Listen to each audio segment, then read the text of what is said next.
This time, a little water would be cool if someone could give me water just now coming. Oh, I need to realize my voice isn't having.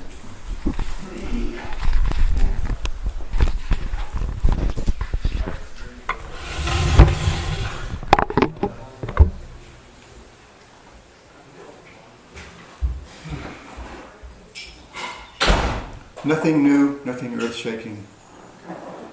Just don't go to sleep on me, please. I just wanted to do a quick zip through the benefits of Sri Krishna Sankirtan. So this isn't going to be new turf for most of you.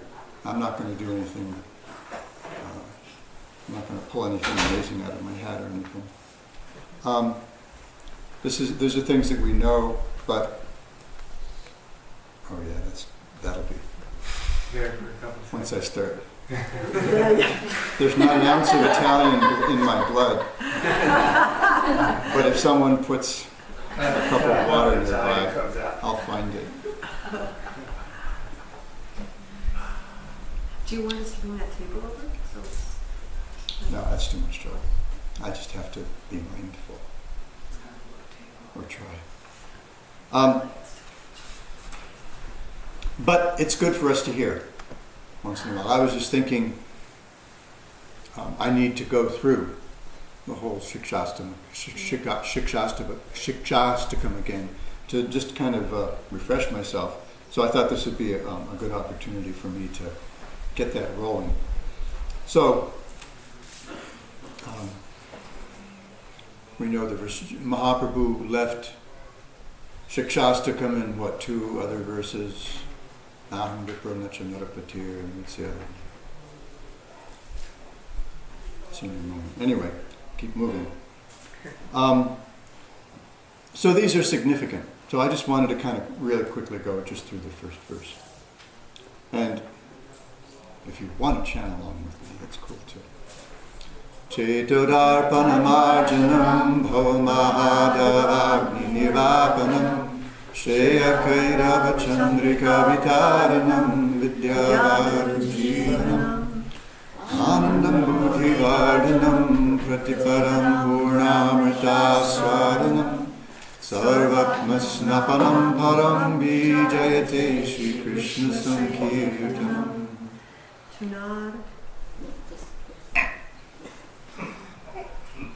That's the one I really need.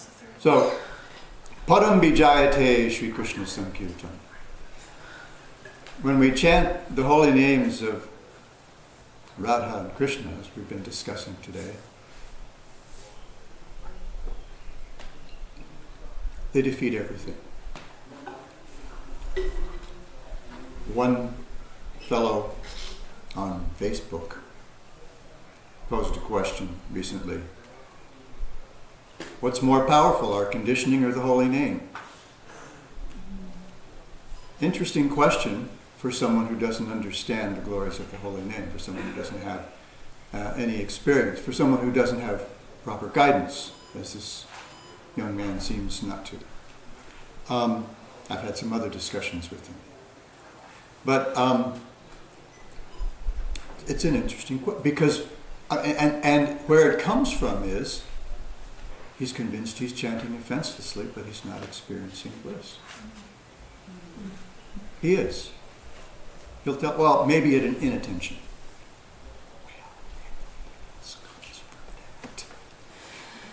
Excuse me. Everything comes from that inattention. But devotees sometimes become bewildered, sometimes become disturbed, because we're practicing for so many years. And no, I'm not getting chicken skin when I chant. No, I don't have uncontrollable sobbing and weeping. That's only when I think about losing my attachments.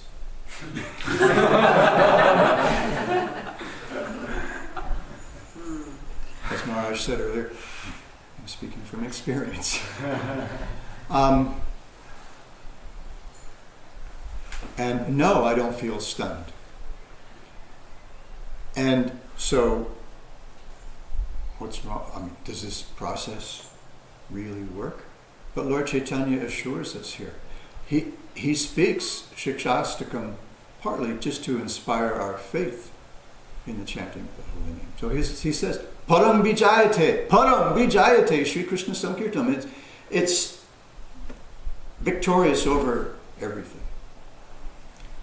So the holy name, the chanting of the holy name, especially congregational chanting of the holy name, and especially when we're doing it, as we've been discussing, under the guidance of a spiritual master, in the association of like-minded devotees who are affectionately disposed. I mean, that's one of the 5 most important angas of sadhana bhakti. When Rupa Goswami talks about sadhu sangha, that's what he's talking about. We find devotees who are progressive, who are serious, if not, at least progressive and serious, if not more advanced than we.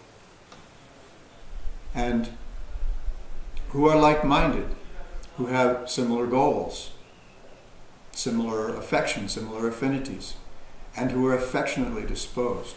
Why would we hang out with the devotees who don't like us? It's like one friend of mine was asked to chant at a Rath Yatra recently. Why in the world would I want to go there? Last time you asked me to chant at that Rath Yatra, you ended up not letting me chant because of my association. So why the heck would I want to go there? So, we just as Maharaj was telling us about this fellow Nimai Pandit, first thing, get the heck out of there. He says, if this man's allowed to stay in your home, then I can't. Just as simple as that. And he took off for the whole day. And the next, and he called Ram Das, and he was out of there the next day, back in the Bay Area. And he didn't even eat in the meantime. I mean, that's how urgent it was.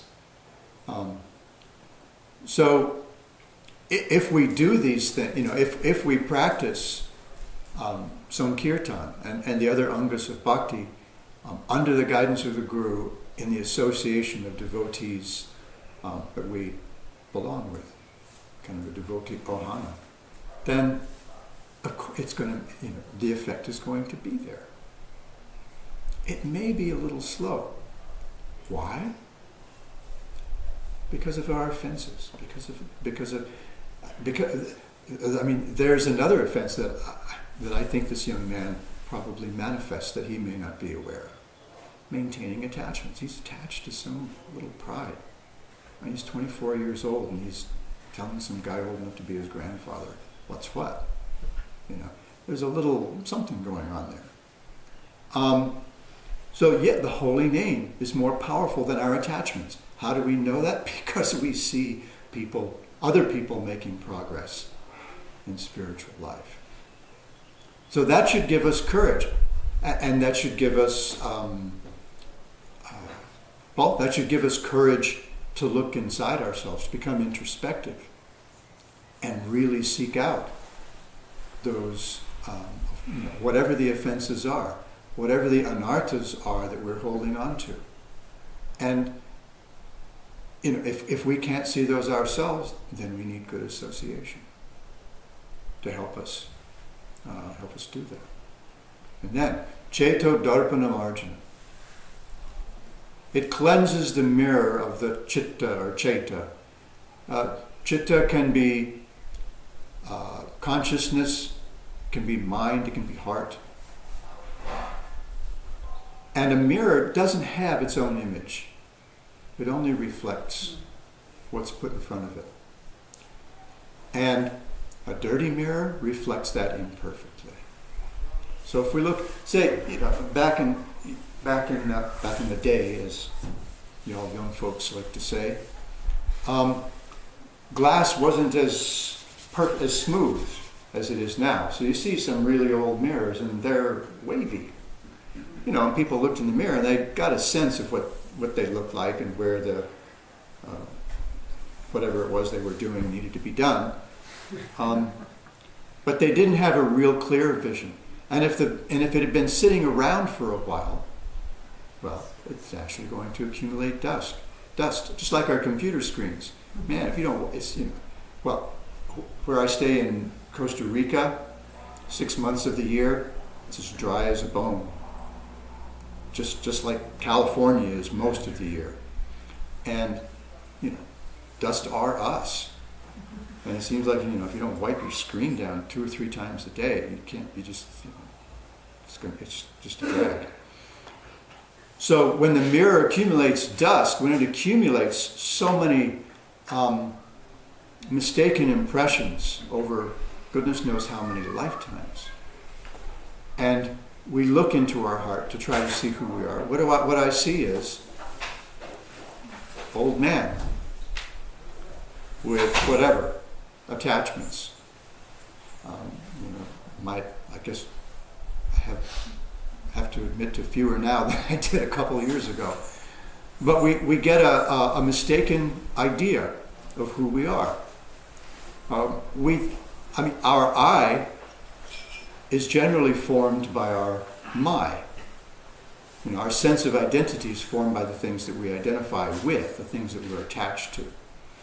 So we may think, I'm male, I'm female, I'm American, I'm Bengali, I'm a sannyasi, I'm a lady, I'm a householder, I'm a professor, I build rock walls. This is who I am. We have these ideas, who we are. And the thing is, they're all mistaken because they're all ephemeral. Whoever the heck it was I thought when I was 8 years old, by the time I was 15, I knew that was just a joke. And by the time I was 20, well, that was silly. And, when I was 20, I thought I was, some guy who was engaged to some girl in Virginia, and I'm in the Navy, and I'm going to do this. And we think that's who we are. I remember one night watching in Honolulu, watching people drive by in their cars, and I really got a sense of how people identified with their cars. How one person thought he was a Volkswagen Bug, another person thought he was a Ford Fairlane. But we do. And even, I remember I bought my only new car, maybe it was 20 years ago, a little over 20 and a half years ago. We bought a new Saturn because our old car was falling apart. And it was costing us anywhere between $300 and $650 a month to keep it going. And I thought, well, this is crazy. If I could buy a new car, I know exactly how much it costs every month, at least for the next 5 years, to keep the thing going. So we got a new Saturn, and then somebody hit the car. Exactly. That was exactly it. I got out and I looked at the fender, and it's a Saturn, so it wasn't a metal fender, it was resin or something, so it was all kind of splintered, and I just thought, why the heck did that guy hit me? Nobody touched me. I'm in there, I got the seatbelt strapped across me and everything like that. I don't even think my neck got tweaked or anything like that, but I'm out there looking at my, new car. It was a few months old, and I'm just thinking, on top of that, I needed to get up to the campus to teach some classes, so it was really a mess. But the first thing I thought was, why did he hit me? Didn't hit me at all. Or sometimes, we identify with our homes. So, if my home burns down, it's a big problem, right? But if I've managed to sell my home to somebody and it burns down a month or two later, not a big problem, right? Or we buy a new home and we're all jazzed. I can still, oh wow, we got our own house, and it's all this hassle and expense that you go through to do it, and you're thinking, oh, this is wonderful. A few years later, you just can't wait to get rid of the thing. Let it be somebody else's problem.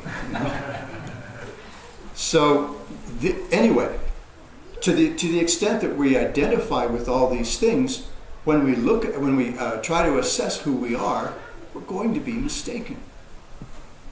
because of all this dust of misidentification, all these impressions gathered for so many samskars and gathered for so many years together. But by sitting down with other devotees and chanting the holy name, and even better sometimes, sharing the glories of the holy names with other people, that dust gradually becomes cleansed, and we get a progressively clearer idea of who we are. And as I think I mentioned yesterday, first we get a sense that, okay, I'm not this body.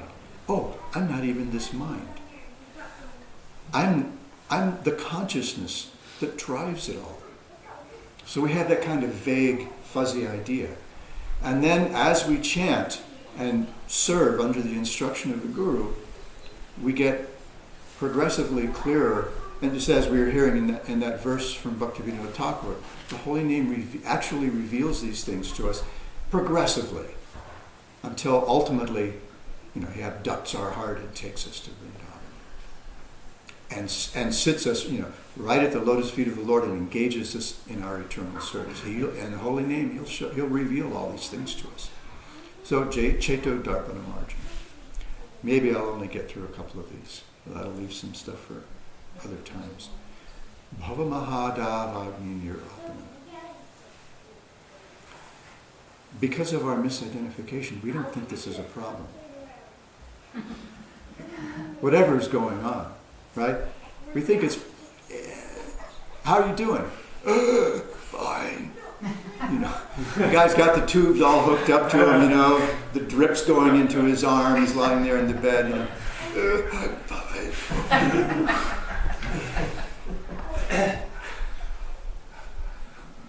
We're in a forest. We're living in a forest fire. And we should understand, first of all, the difficulty that puts us in, and then the urgency of getting out.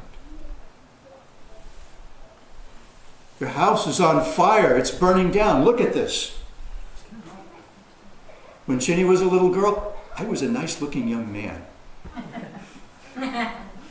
Pretty strong, skinny, pretty strong. And now look at me. The house is on fire. It's burning down. It's a big problem. But we generally don't recognize it because we think, oh, well, this is normal. Because we misidentify ourselves as the body or the mind or whatever. But the fact is, we're consciousness. We're identifying with matter. It's a big problem. We're crazy. And our sense of awareness is actually being consumed by this. Just as all the trees and animals are consumed by a forest fire. And we don't know we often don't know how a forest fire starts. Maybe it's somebody smoking, maybe it's kids playing with matches in the forest or something like that. Or a fire left untended, or maybe it's just friction between branches. Especially in the dry season, that gets things going. We don't really know how it starts, but we do know this is a problem, and it's got to be contained, and it's got to be extinguished. If you live whenever you're in California, forest fires is a seasonal thing. If it rains a lot, big problem with forest fires this year because lots of brush is going to be growing, and then it's going to dry out. If it doesn't rain much in the winter, big problem with forest fire this year because everything is going to be really dry. It's just part of life there. And everybody just kind of thinks, that. And they go out and they build houses with cedar-shake roofs. Wooden houses with cedar-shake roofs. It's just like, why don't you just, pour gasoline on the roof of your house and just say, come on, come and get me. We think it's normal. We think this is the way people are supposed to live. I remember on a completely opposite thing, some of you may remember my older daughter, Krishnamai. She ended up living in Montana, of all places. And they were living out in the country. Um, her husband was managing a ski area for a while, and they were living out in the country, and they got iced in one night. And she said, it's great, if the windows and most of the doors are iced over because it keeps the cold out and the heat in. But the front door has to open. So it took them a couple of hours with a hairdryer to get out of the front door.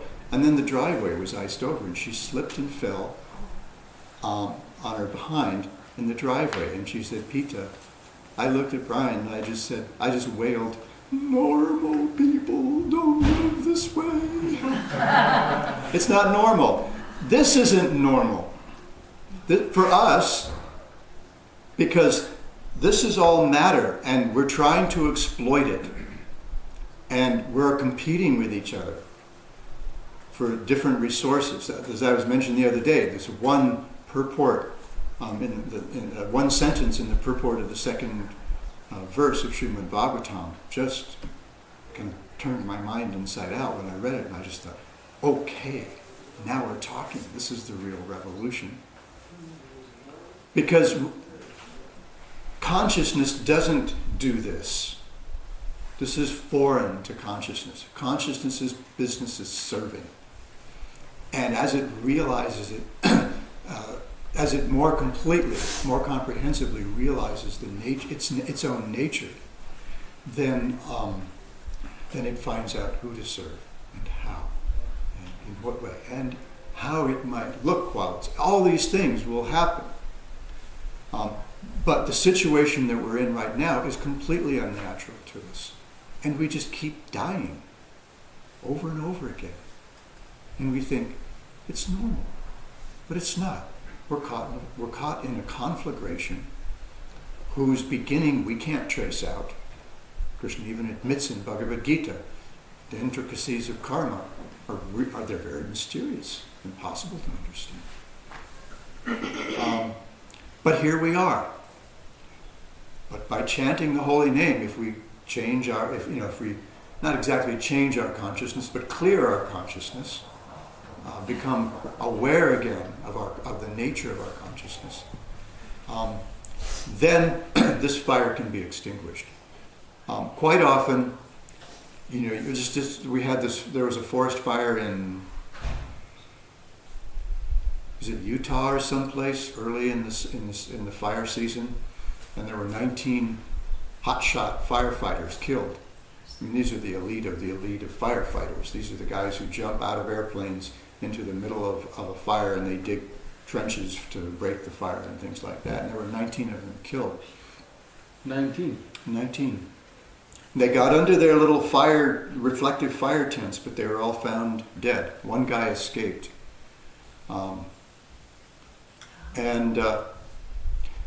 So these, we see that sometimes human effort is inadequate to extinguish a forest fire.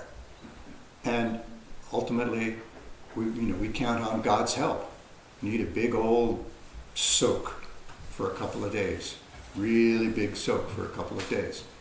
So in the same way, Krishna has given us the process of Sankirtan to help us extinguish this fire raging in our heart, this impulse to try to exploit, which makes us compete with each other, which creates not just real fires, but sometimes thermonuclear explosions.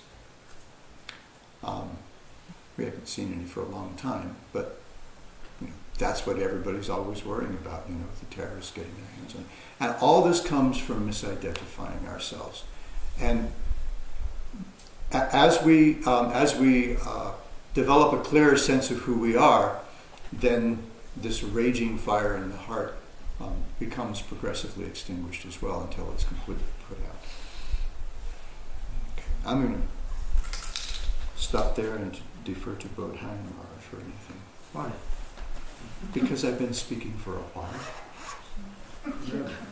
And you're hearing.